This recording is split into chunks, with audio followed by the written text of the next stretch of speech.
Mumbai rail कॉर्पोरेशनने मेट्रोने प्रवास करणाऱ्या लोकांसाठी अत्यंत महत्त्वाचे निर्णय घेतलेले आहे। मग ते विद्यार्थी असोत किंवा दिव्यांग असोत किंवा पर्यटक असोत, मेट्रोने नेमका काय निर्णय घेतलेला आहे ते देखील आपण पाहणार आहोत। मी सध्या आहे कप परेड या मेट्रो स्थानकावर आणि पाहायला जर गेलं तर विद्यार्थ्यांसाठी 25% डिस्काउंट देण्यात आलेला आहे।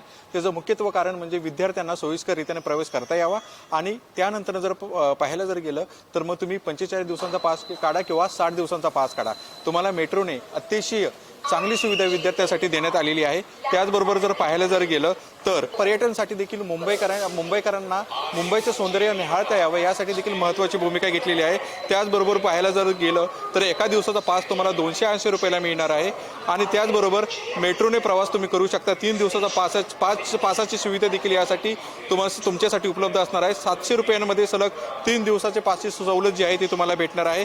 त्याचबरोबर जर पाहायला जर गेलं तर नोकरदार वर्ग जे आहेत ते देखील याने प्रवास करू शकतात। जर तुम्ही 45 फेऱ्यांचा पास काढला तर 10% नोकरदार वर्गासाठी सवलत असणार आहे आणि 60 फेऱ्यांच्या पासेसवर 15% सूट मिळणार आहे। दिव्यांग प्रवाशांना सुरुवातीपासूनच म्हणजे 25% सवलत दिली गेलेली आहे आणि ती कायम असणार आहे। याचा फायदा घेण्यासाठी तुम्हाला मेट्रो कनेक्ट 3 हे अधिकृत ॲप डाउनलोड करावे लागणार आहे।